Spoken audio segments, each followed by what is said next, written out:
Bienvenidos. Esto es Fuera de la Caja. Yo soy Macario Esquetino. Le agradezco mucho que me escuchen esta revisión de lo ocurrido en la semana que terminó el 9 de junio, domingo, la primera semana después de las elecciones, en donde lo que tuvimos fue pues ya los cómputos distritales que confirmaron esencialmente lo que decía el programa de resultados electorales preliminares, el PREP, que también confirmó lo que dijo el conteo rápido la noche del domingo 2 de junio, que nos sorprendió a muchísimas personas.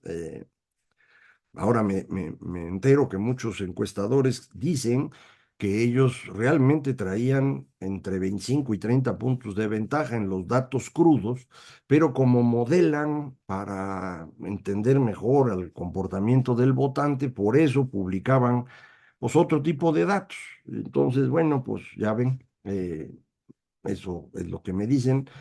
Vamos a ver en las siguientes elecciones qué cosa miden. Yo ya no voy a volver a pronosticar, eso téngalo por seguro. Pero pues eso fue lo que ocurrió y durante esta semana se confirma todo esto.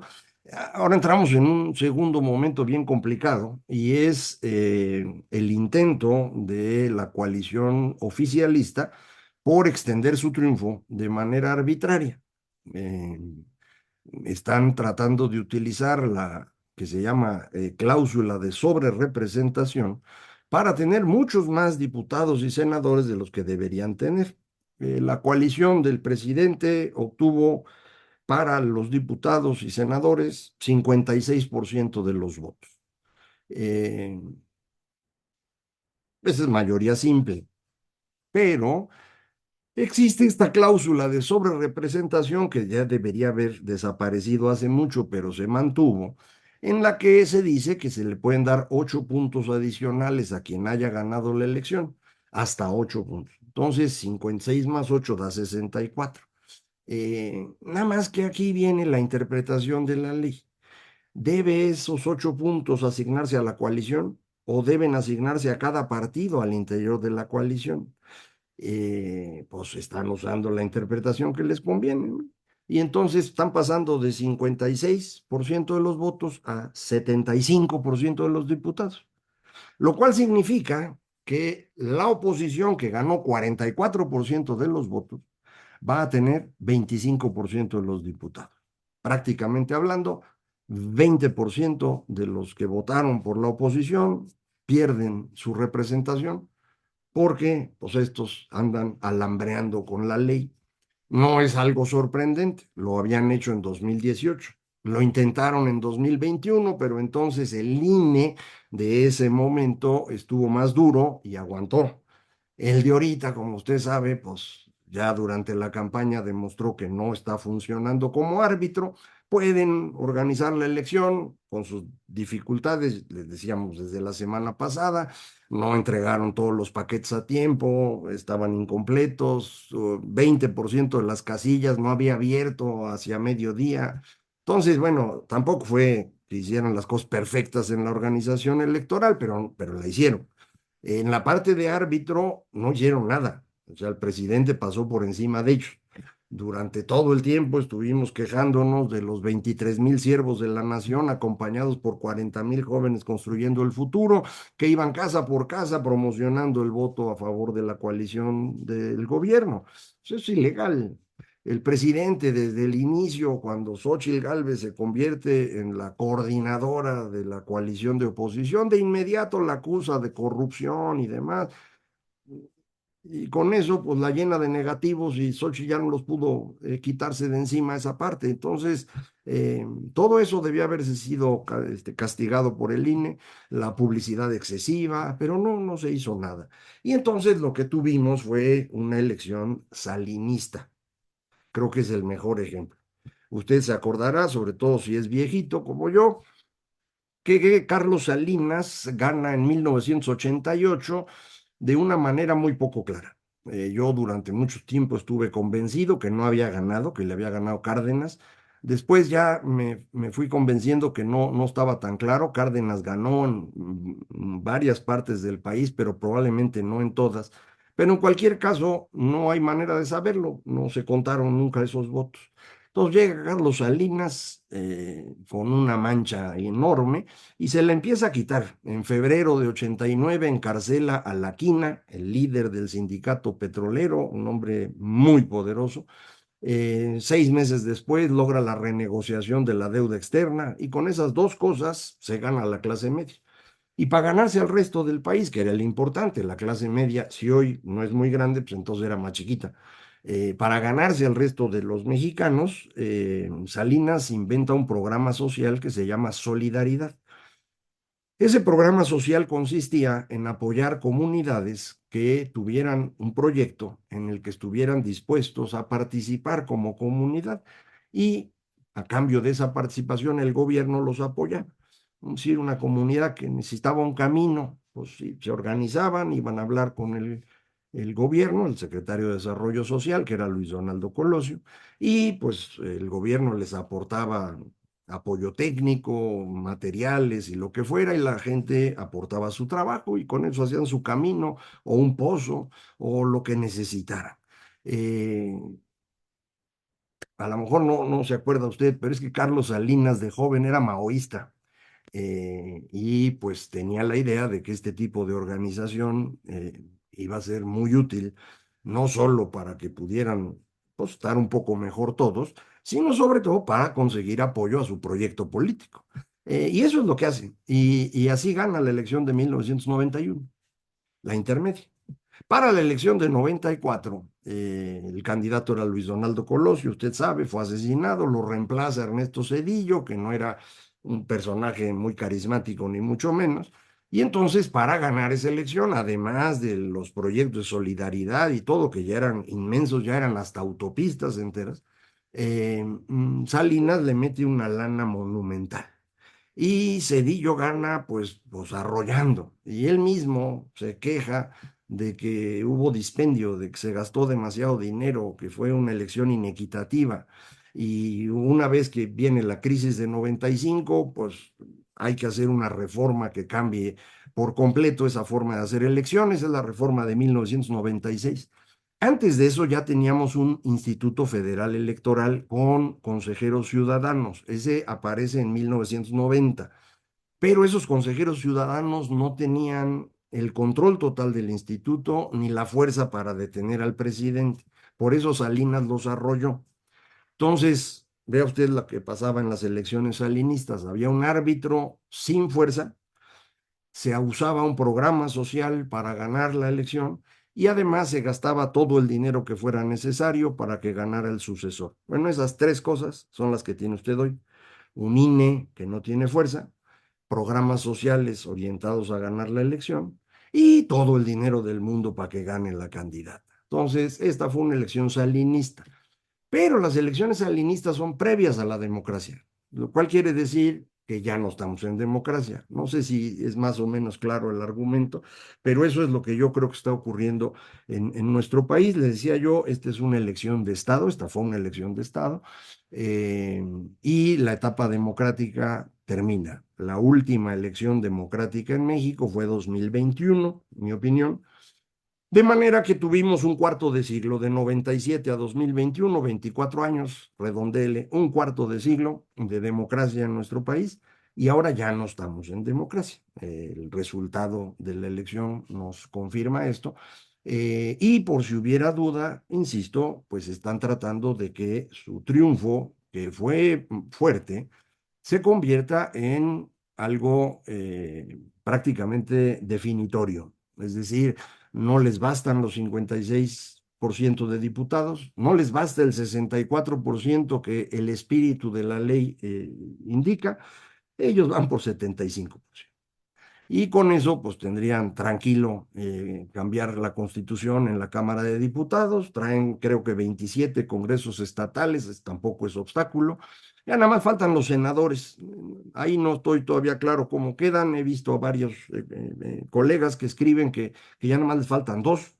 Si faltan dos, pues los van a comprar, ¿no? Tampoco está tan complicado eso. Ya sabe usted que siempre hay alguien dispuesto a sacrificarse en el altar de la patria. Entonces, pues tendrían mayoría calificada. Esto fue lo que durante la semana pasada provocó pues, problemas en el mercado cambiario y en la bolsa de valores. La bolsa de valores de México no es algo que deba preocuparnos mucho, es una bolsa de juguete, la verdad, muy chiquita. Eh, las grandes empresas en México son esencialmente familiares, cotizan un cachito nada más como forma de financiamiento, pero no el control de la empresa, ni mucho menos. De manera pues que es una bolsa muy chiquita, que no tiene mucha importancia, pero se hundió 6 puntos, 6% pues el lunes siguiente a la elección, mientras el peso se ajustaba 4%.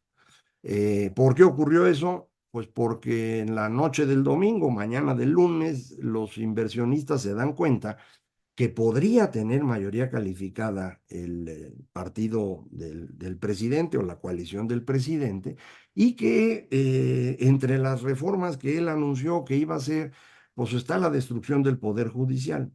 Y sin poder judicial, pues ¿cómo se defiende un inversionista si lo quieren expropiar? Pues no tiene cómo. Ahorita eso es lo que ha medio funcionado. Usted vio la cascada de amparos cuando se hizo la ley eléctrica en 2021. Con eso medio se defendieron los que pudieron. Pues si no hay poder judicial ya ni con eso, ¿eh? Entonces no hay defensa. Entonces la gente dijo, ay, güey, esto se va a descomponer y empiezan a tomar su dinero. Eh, la candidata triunfadora, todavía no es presidenta electa, Claudia Sheinbaum, trató de tranquilizar a todo mundo, reiterando que se queda Ramírez de la O, el cual lanzó un comunicado bastante triste, pero pues algo es algo. Y entre que se queda Ramírez y que deja esto, o sea, no va a pasar nada muy grave, eso quiso decir. Pero eso no fue claro, ¿eh? Es decir, tampoco crea usted que si se queda Ramírez de la O, todo el mundo está feliz. Más bien su preocupación es que llegara alguien peor, pero pues, de momento no es así tampoco una fuente de confianza, ¿no? Y menos con ese comunicado que, insisto, estaba muy triste. Entonces el dólar no bajó de precios, ahí se quedó, afortunadamente dejó de crecer. Y ahí estábamos cuando el jueves en la tarde Nacho Mier, el coordinador de los diputados de Morena que están de salida, dijo, no, no, no, no, sí, vamos a hacer las reformas, ¿eh? Y toma la güey, ahí va el dólar otra vez. Y el viernes en la mañana el presidente dice, pues claro que las vamos a hacer. Es más, Claudia lo dijo en campaña o no. Sí lo dijo. Entonces, pues, hay que hacer la reforma. Y la primera es la judicial. Y hay que hacerlo empezando el periodo de sesiones de la 66 legislatura, que es en el septiembre. Entonces, titulé mi artículo del lunes de esta semana, sí, el error de septiembre, en referencia, ya sabe usted, al error de diciembre de 1994, que pues, derrumbó un castillo de naipes, que era la economía mexicana en ese momento, y nos metió en un problema mayúsculo. Ahorita no hay un problema de ese tipo, ¿eh? No, no vaya a malinterpretar y piense que estamos al borde de una devaluación macro, no, no. En 1994 México tenía un déficit en cuenta corriente de casi 6 puntos del PIB. Eso no es financiable. Lo habíamos estado posponiendo el ajuste, tratando de que la entrada del Tratado de Libre Comercio resolviera el problema, pero no daba tiempo. Y en el intento de que el peso se ajustara más rápido, fue cuando vino la tragedia. Hoy no puede pasar eso por dos razones. Una, no traemos ese déficit en cuenta corriente. No lo traemos porque las remesas lo están resolviendo. Es decir, si no hubiera remesas, estaríamos exactamente en el mismo nivel de déficit en cuenta corriente que teníamos en 94, pero ahí están las remesas y no veo ninguna razón por la que desaparezcan mañana, así que por ese lado está usted tranquilo. Y segundo, el tipo de cambio no está en una banda de flotación como era en aquella época, está en flotación libre. Por eso se ajusta durante la semana 8%, 4 el lunes y 4 entre jueves y viernes. Eh, pero el presidente no solo dijo eso. El presidente también dijo pues que él está dispuesto a ayudar a Claudia si Claudia se lo pide, que él va a seguir opinando porque pues está en su derecho, que sus hijos son buenas personas y además son tan comprometidos con el movimiento, así que tienen todo el derecho a participar en política y sin duda a formar parte del nuevo gobierno. Mi conclusión es que lo que traemos es el enfrentamiento que tanto estuvimos platicando. decíamos, si llega a ganar Claudia Sheinbaum, su problema va a ser quitarse de encima el alacrán. Bueno, pues el alacrán ahí está y dice que no se va. Eh, Muchas personas muy inteligentes me siguen diciendo que al final va a ganar Claudia porque es la presidenta.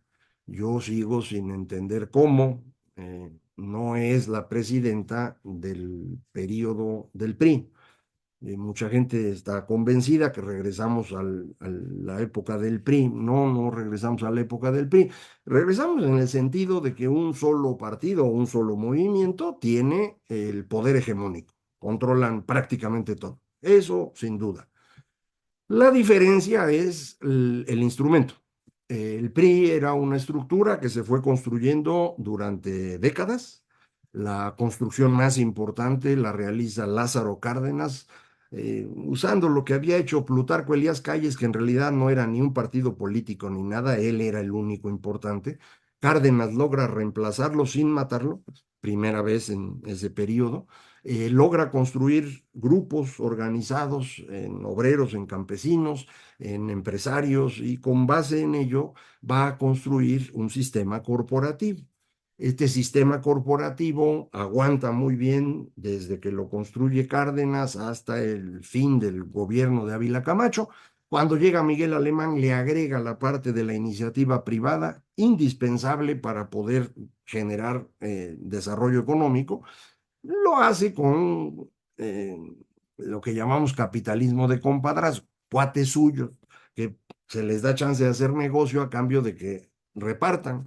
Y pues así es como se hicieron nuestros empresarios grandotototes, esas grandes fortunas que están todavía hoy en el Consejo Mexicano de Negocios, son socios de esos viejos políticos. Ya fueron muriendo algunos políticos, los hijos salieron malos, los nietos salieron peores, pero esas grandes fortunas ahí están y para ellos es igual la democracia que el autoritarismo. Ellos van a negociar con quien sea el presidente y con eso. Nada más que ahorita el asunto es con quién negocias, quién tiene el poder para mover las cosas. Porque, insisto, este sistema que habíamos construido alrededor del PRI durante décadas era una estructura disciplinada que ocupaba todo el territorio y que tenía una función doble. Por un lado, controlaba la política y por otro lado, servía para transmitir información de las bases hacia las cúpulas. Era realmente un mecanismo de intermediación. Morena no lo es. Morena no es un partido político estructurado alrededor de una cierta ideología. No, es un montón de gente bien distinta que lo único que los mantiene unidos es López Obrador. Y él es el que los puso como senadores, diputados y gobernadores. Entonces se le deben a él. ¿Cómo es que la presidenta tendría el control? Me dicen, no, hombre, pues con el presupuesto. Pues primero, acuérdese que andamos bien escasos de lana. Segundo, el presupuesto lo controla el Congreso. Ah, no, pero mira, una vez que está en Hacienda, ¿y quién va a tener Hacienda? ¿No es Rogelio? Bueno, pero después, pues sí, pero para después, quién sabe qué pase, mano, ¿no? Yo realmente lo veo complicado y este fenómeno que llamaba yo en mi artículo diarquía, es decir, el gobierno de dos, pues es un fenómeno bien difícil de administrar.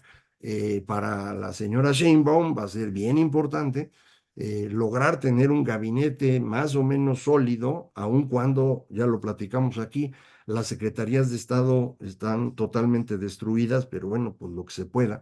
Y va a ser fundamental la selección de dos personas, el secretario de Hacienda, que ya comentamos, y el de la Defensa Nacional, porque pues ahí sí está el poder, el dinero y la fuerza. Si eso se lo logra controlar López, la señora Claudia no va a tener poder. Si lo controla Claudia, entonces va a poder ir encerrando al señor en Palenque y eventualmente, pues ya que se dedique a, no sé, sembrar plátanos o lo que le guste. Eh, ese es el fenómeno en el que estamos ahorita. Y eso significa muchísima incertidumbre. Y cuando hay incertidumbre, eso lo tiene que resolver o la tasa de interés o el tipo de cambio. Y entonces creo que hay presión en ambas a la alza. Y eso es lo que usted va a estar viendo estos días. ¿Cómo se resuelve? Pues cuando gane uno de los dos. ¿Y eso cuándo va a pasar? No tengo la más remota idea. pero pues de aquí a septiembre al menos a sufrir. Muchísimas gracias. Esto fue Fuera de la Caja.